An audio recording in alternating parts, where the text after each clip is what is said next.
ও মায়েরা, আধ্যাত্মিক জগতের যদি কথা বলি, রাবণ কিন্তু দুরাচারী নয়। রাবণও একজন ভক্ত গো। রাবণ যদি এত খারাপ হলো, তাহলে এই রাবণের ঘটনাটা বলি শোনো। যখন বিভীষণ বলেছে যে রাম হলো ভগবান, আর স্ত্রীকে ফেরত দাও, রাবণ বিভীষণকে বাইর করে দিয়েছে। এবার সীতা উদ্ধার হবে, যুদ্ধ চলছে। এমন সময় রাবণ কি করেছে, সীতাকে এরকম করে নিয়ে রামকে বলছে, রাম তুমি যে আমার সঙ্গে যুদ্ধ করতে চাইছো, এই দেখো তোমার সীতাকে তরবারি দ্বারা দ্বিখণ্ডিত করে দিলাম। রামচন্দ্র সীতার দিকে তাকিয়ে, যার জন্য এত যুদ্ধ, যার জন্য সেতু নির্মাণ, সেই সীতা যখন মারা গেল, আমার আর যুদ্ধ করে লাভ নেই।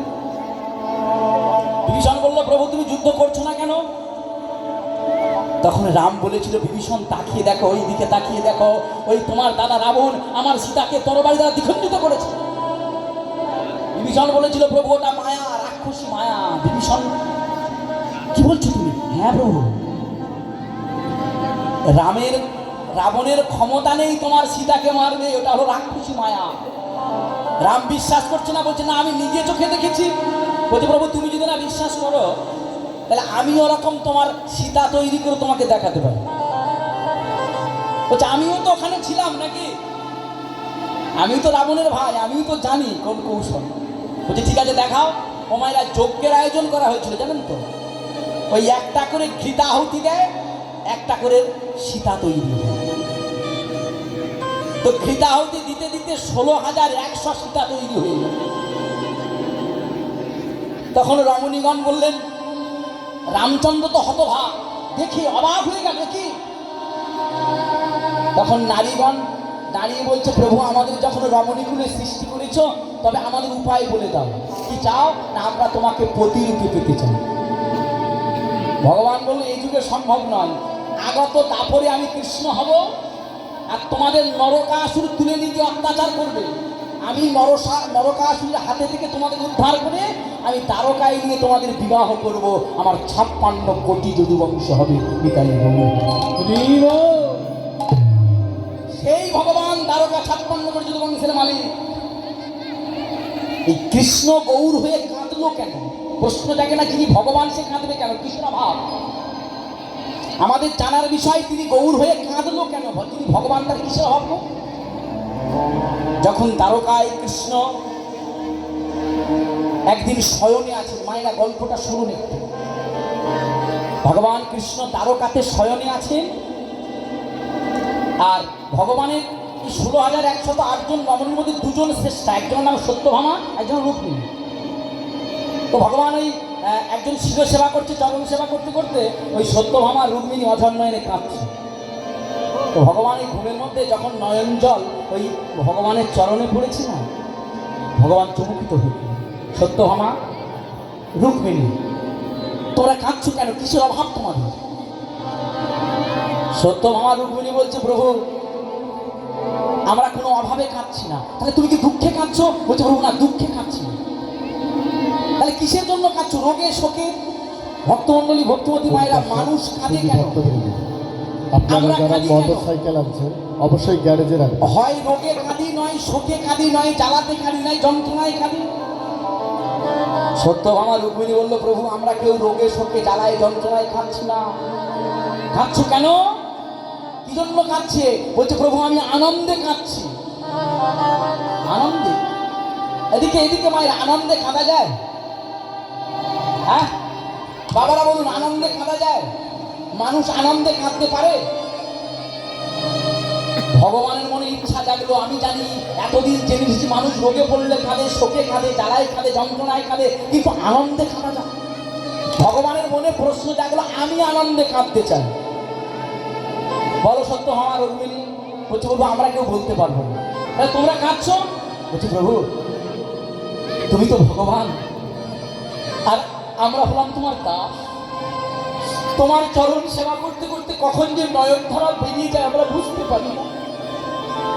তাহলে পারবে কে? আস্তে, হিন্দুদের ধর্মগ্রন্থ, মূল ধর্মগ্রন্থ বেদ। এই বেদের 4টে ভাগ আছে, ঋক, সাম, যজুর, অথর্ব। চতুর্বেদকে ডাকা হলো, তারা বললো আমরা পারবো না। আমাদের হিন্দুদের 18টা পুরাণ আছে, অষ্টাদশ পুরাণ, কেউ বললো আমরা পারবো না। নব ব্যাকরণকে ডাকা হলো, নব ব্যাকরণ বললো পারবো না। এবার একজন যে দিবারাত্র নাম দিয়ে বেড়ায়, বেহালা বাজিয়ে বেড়ায়, কি নাম গো?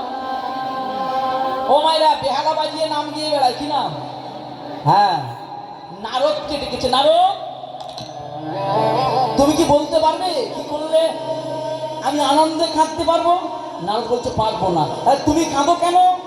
বলছে প্রভু, তোমার নাম গাইতে গাইতে কখনো ধেই ধেই করে নাচি, তোমার নাম গাইতে গাইতে ভুবন পরিক্রমা করে বেড়াই, আবার তোমার নাম গাইতে গাইতে হাউ হাউ করে কাঁদো।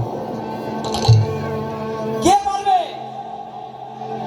ভগবান চিৎকার করছে, কে আছো বলে দাও, আমি আনন্দে কাঁদতে চাই, দুঃখে নয়।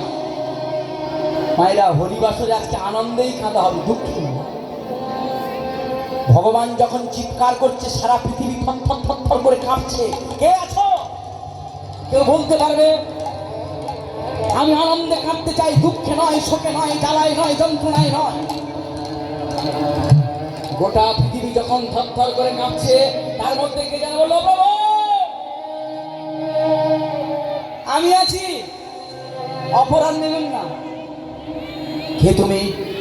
যে কথাটা বেদ বলতে পারছে না, যে কথাটা 18টা পুরাণ বলতে পারছে না, যে কথাটা নব ব্যাকরণ বলতে পারছে না, যে কথাটা নারদের মতো ভক্ত বলতে পারছে, তুমি কে? ও প্রভু, আমার নাম হলো শ্রীমৎ ভাগবত। আপনারা যে কথাটা শুনছেন সেটা ভাগবতের কথা, ভাগবতের সঙ্গে ভগবানের কথা হচ্ছে। তুমি আনন্দে কাঁদতে চাও? বলছে হ্যাঁ। ও মায়েরা, আনন্দে কাঁদতে চান? এদিকে এদিকে। আচ্ছা, কারা কারা আনন্দে কাঁদতে চান না একটু উলুধ্বনি করুন তো। হৃদয় গৌর প্রেমানন্দে গৌর হরি বল। আপনাকে আনন্দে কাঁদতে চান না?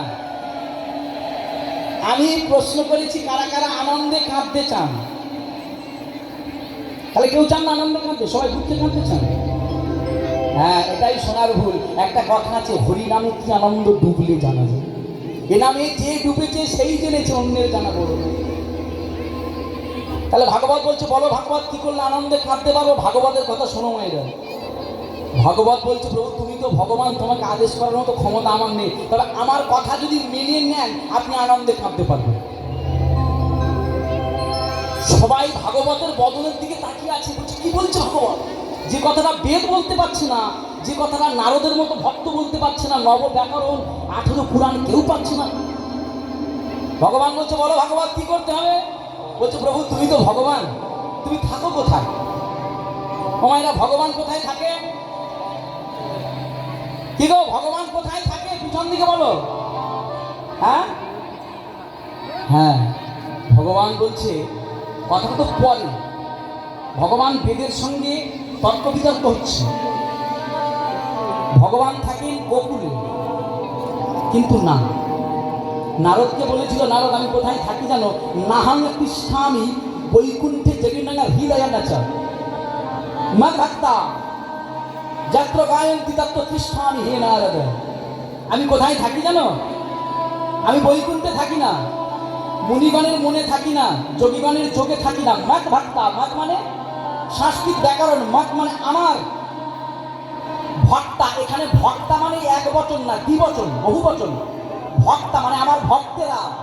যাত্র গায়ন্তি, যেখানে আমার গুণগান গায়, তত্র তিষ্ঠামি হে নারদ, সেখানে আমি উপবেশন করি, সেখানে আমি আসি। হৃদয় গৌর হরি বল। তাহলে মায়েরা, এই যে এখানে যে হরিনাম হচ্ছে, তাহলে যেখানে আমার ভক্ত সেখানে আমার, তাহলে এখানে ভগবান অবশ্যই আছে। কি বেশে আছে, কি রূপে আছে আমরা তো জানি না। তুমি কি রূপ ধারণ করেন তিনি আমরা জানি না। হে প্রভু, তুমি যদি আনন্দে কাঁদতে চাও, উপরে বসে থাকলে হবে না। কি করতে হবে? নিচে নেমে আসতে হবে। নিচে নেমে কি করতে হবে? মানুষ রূপ ধারণ করতে হবে। ধরেন মহাপ্রভু মানুষ তো একটা, রক্ত মাংসে করা। আমরা যেমন মাতৃগর্ভে হয়েছিলাম, মহাপ্রভু মাতৃগর্ভে হননি, তিনি মায়ের গর্ভকে আশ্রয় বায়ু গর্ভে হয়েছিলেন। তুলসীপত্র সেবা করে হয়েছিলেন আমার গৌরাঙ্গ মহাপ্রভু। তাহলে তিনিও রক্ত মাংসের একটা মানুষ। তাহলে বলছে আমি মানুষ হয়ে কি করবো? বলছে প্রভু তুমি মানুষ হতে হবে, কিন্তু মানুষ হয়ে তোমাকে ভক্ত হতে হবে। আস্তে আস্তে মায়েরা, মানুষ হয়ে তোমাকে ভক্ত হতে হবে। তখন নারদ বলছে আচ্ছা ভাগবত তুমি যে ভগবানকে ভক্ত হতে বলছো, তা ভক্তিটা কোথায় পাবে? ও মাইরা, যার ধন আছে তাকে আমরা কি বলি? শুধু ভক্তবৃন্দ যারা মোটরসাইকেল রাস্তায় রাখছেন, যার দয়া ধন করে দৌলত আপনারা আছে তাকে গ্যারেজে আমরা রাখুন। কি বলি? মোটরসাইকেল ধনী, গ্যারেজে ধনী। রাখুন। যার গুণ আছে তাকে কি বলি? রাস্তায় দুটো গুণী। বাসের গাড়ি, যারা যার বাসের গাড়ি রাস্তায় মান আছে রাখছেন, তাকে কি বলি? দয়া করে গাড়ি দুটো মান। সরিয়ে রাখেন। তাহলে ভক্তমণ্ডলী ভক্তিমতী মায়েরা, ধনের সম্পদ যদি ধনী হয়, ধনীর সম্পদ যদি ধন হয়, মানির সম্পদ যদি মান হয়, জ্ঞানীর সম্পদ যদি জ্ঞান হয়, তাহলে ভক্তের সম্পদ কি? কি গো, হরিনাম শুনলে হবে না? ভক্তের সম্পদটা কি? ভক্ত হতে গেলে কি লাগে? হ্যাঁ, ভক্তি। ভগবান বলছে ভক্তি যার কৃষ্ণ তার, ভক্তি যার নাই গোবিন্দ বলছে সেখানে আমি বৃন্দাবনের ধুলায় গড়াগড়ি দিদি দিদি দিদি রাধা রানীর কাছে এসে বলছে রাধে গো তুমি তোমার এই ভক্তিটাই আমায় দাও। রাধা রানী বলছো প্রভু তুমি ভক্তি নিয়ে কি করবে? কৃষ্ণের মধ্যে কিন্তু ভক্তি ছিল না। ভক্তিটা এলো কখন? শুনেন, কীর্তন শুনলে হবে না। কৃষ্ণের মধ্যে এত ভক্তি ছিল? কৃষ্ণর অবতার পর্যন্ত যত যত ভগবান এসেছে, কেউ চরণ ধরে কেঁদেছে। সত্যযুগে ভগবানের অনেক রূপ, রূপ না? কখনো কুর্ম, কখনো বরাহ, কখনো নৃসিংহ, কখনো রাম, কখনো বামন, পরশুরাম। ত্রেতায় রাম হলেন, ভক্তি ছিল না, মারামারি করলেন, তীর নিয়ে যুদ্ধ করলেন, সত্যযুগে মানল, প্রহ্লাদকে বাঁচালো, তাই না? কৃষ্ণ অবতারে তিনি কত মারামারি করলেন। আচ্ছা মায়েরা বলুন তো, গৌরাঙ্গ অবতারে ভগবান কাকে মেরেছে? দেখাতে পারবেন? এরকম প্রমাণ আছে যে গৌরাঙ্গ মহাপ্রভু কাউকে চাবুক দিয়ে মেরেছে?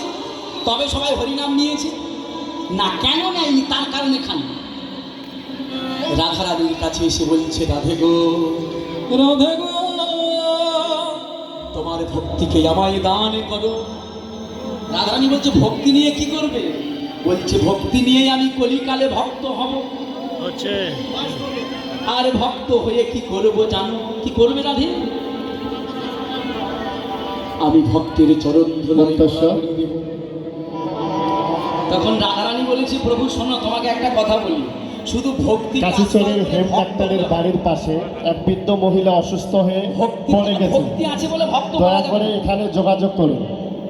ভক্তমণ্ডলী ভক্তিমতী মায়েরা, ভক্ত হতে গেলে তিনটে জিনিস লাগে। জানি না আপনাদের সঙ্গে কোনদিন দেখা হবে কিনা। ভক্ত হতে গেলে তিনটে জিনিস লাগে। কি না? ভক্ত পদধূলি, ভক্ত পদধৌত জল, আর ভক্তভুক্ত শেষ তিন সাধনার বল। যদি ভক্তের চরণগুলা না জোটে, আর ভক্ত পদধৌত জল, যদি ভক্তকে চরণ না ধোয়াতে পারো, ভক্ত শেষ মানে এঠো। তাহলে এগুলো তোমার করতে হবে। তখন রাধারানী বলছি বধূ গো, যদি তুমি ভক্ত হতে চাও, তাহলে তোমার ভক্তিকে আমি দিলাম। রাধা রানীর কাছে বলল রাধে আমি তোমার ভক্তিকে আশ্রয় নিয়ে কি করবো জানো? আমি দানে দানে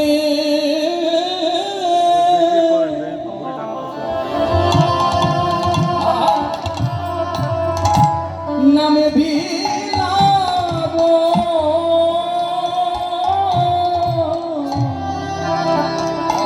রাধে দানে দানে না।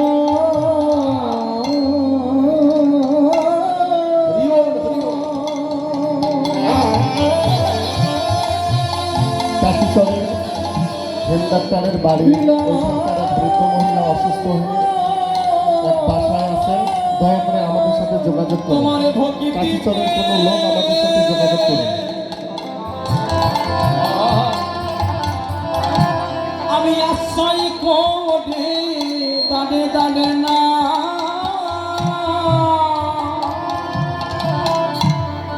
রাধারানী বলেছিল, শোনো বধূ, শুধু ভক্তিকে আশ্রয় করে নাম বিলালে হবে না। কি করবো রাধে? বলে তুমি কাঁদিবে জগৎকে কাঁদাইবে,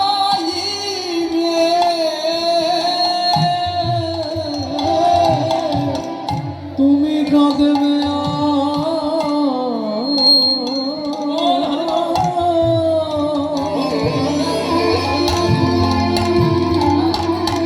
জগৎকে কাঁদাইবে,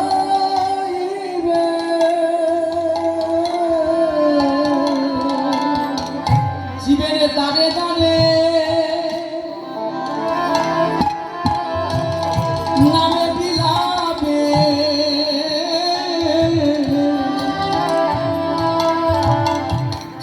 সেই রাধারানীর কথাকে মাথায় নিয়ে রাধা প্রেমে প্রেমিত হয়ে, রাধা ভাবে ভাবিত হয়ে ভগবান আজকে আমার কলিকালে প্রতিটা জীবের দ্বারে দ্বারে হরিনাম বিতরণ করেছে। আর হরিনাম বিতরণ করতে করতে প্রতিদিন দিনের বেলা হরিনাম বিতরণ, রাত্রেবেলা শিবা সঙ্গনে সারা রাত হরিনাম গাইতে। সবাই বলে চৈতন্য মহাপ্রভু কি? হ্যাঁ, যদি হাত থাকে তুলবেন, না হলে প্রয়োজন নয়। যদি হাত ভগবান দিয়ে থাকে, এটা তো আমাদের কিছু তৈরি করে না, সব ভগবানের দেন। তো তার নামে যদি তিনি দিয়ে থাকেন, একটু জয় দিবেন হাত দিয়ে। বলিয়ে চৈতন্য মহাপ্রভু কে? বলিয়ে চৈতন্য মহাপ্রভু কে? সবাই দিয়েছেন তো? কি গো, সবাই দিয়েছো? যারা দিয়েছো তারা বেঁচে থাকবে, হ্যাঁ। আর যারা দাওনি, না না, এটা আমার কথা না, ভাগবত বলছে, আশ্রয় করিয়া ভজে তারে কৃষ্ণ নাহি কাজে, আর সব মরে অতরে। আশ্রয় না দিলে বিষয় পাওয়া যাবে না। তাহলে সবাই মিলে আর একবার দেবেন, বলি চৈতন্য মহাপ্রভু কি? হ্যাঁ, আরেকজনের নামে জয় দেয়, বলিয়ে নিতাই চাঁদ কি? ও মাইরা, চৈতন্য মহাপ্রভু নয় ভগবান, তার নামে জয় দেবো। নিতাই নামে জয় দেবো কেন? নিতাইটা কি? নিতাই কে জানো? নিতাই কে? অন্তঃস্বর। চৈতন্য মহাপ্রভু ভগবান, তিনি রাবণ, কল্যাণ নামে এক ছেলে হারিয়ে গিয়েছে। তার বাবার নাম ধুলাচন্দ্র, বাড়ি পরমালি। তার মায়ের সাথে আসছে, দয়া করে দান বাক্সের এখানে যোগাযোগ করুন। এই চাঁদকে সম্পর্কে আপনারা কি বলেন? চাঁদকে সম্পর্কে কি বলেন? কি গো, পিছন দিকে বলো, চাঁদ আমাদের সম্পর্কে কি হয়? মামা। আর একটা দেবী আমাদের সনাতনীদের আছে, দেখবেন জিপ পার করে একবার খানা নিয়ে দাঁড়িয়ে থাকে, এটা কি সম্পর্কে কি হয়? মা। আর যার হাতে দেখবেন সাপ আছে, সাপ, কি গো? সাপ, সাপের উপর বসে থাকে মা মনসা, কি হয় সম্পর্কে? মনসা কি হয়? আর শ্রাবণ মাসে যার মাথায় জল ঢালা হয়, হ্যাঁ, কি ওটা বাবা? ভোলানাথ। তাহলে ভোলানাথ সম্পর্কে কি হয়? বাবা। আচ্ছা, ভোলানাথ যদি আমার বাবা হয়, আমার বউয়ের কি হবে? বাবা। শ্বশুর মশাই মানে বাবা। আচ্ছা, ধরেন ভোলানাথ আমার বাবা, তাহলে আমার ছেলের সম্পর্কে কি হবে? বাবা হবে। আমার যদি বাবা হয় ভোলানাথ, তাহলে আমার ছেলের বাবা হবে? দাদু। দাদু বলে? কি বলে? বাবা বলে। বাবা বলে না? চাঁদ যেমন সবার মামা, সূর্য যেমন সবার মামা, মা মনসা যেমন সবার মা, মা কালী যেমন সবার মা, বাবা ভোলানাথ যেমন সবার বাবা, এই নিতাই চাঁদটা কি জানো? নিতাই চাঁদ হলো সবাই গুরু। কি বললাম? নিতাই হলো কে? ওই জন্য হরিবাসনে কীর্তনীয়রা নিতাই নামে জয় দেয়। দেখবেন বলে নিতাই গৌর, আগে দেখবেন নিতাই আছে, জয় দেওয়ার সময় কি বলে? আগে গৌর নিতাই বলে, নিতাই গৌর বলে। নিতাই গৌর প্রেমানন্দে গৌর। হ্যালো, কেন নিতাইয়ের নামে বলে কেন? এই নিতাই হলো জগৎ গুরু। সবাই সুরে সুরে বলবেন, বেসুরে হয়ে যাচ্ছে। হ্যাঁ রাসেল ভাই। অবধূত শিবাদ নিত্যানন্দ প্রভু কি? অবধূত শিবাদ নিত্যানন্দ প্রভু কি? বলিয়ে নিতাই চাঁদ কি? বলিয়ে চৈতন্য মহাপ্রভু কি? তাহলে নিতাই নামে জয় দিলে কি হবে না? গুরুকে স্মরণ করা হবে। ইনি হলেন জগতের গুরু। সেই নিতাই চাঁদ আর গৌরাঙ্গ মহাপ্রভু সহ পারিষদ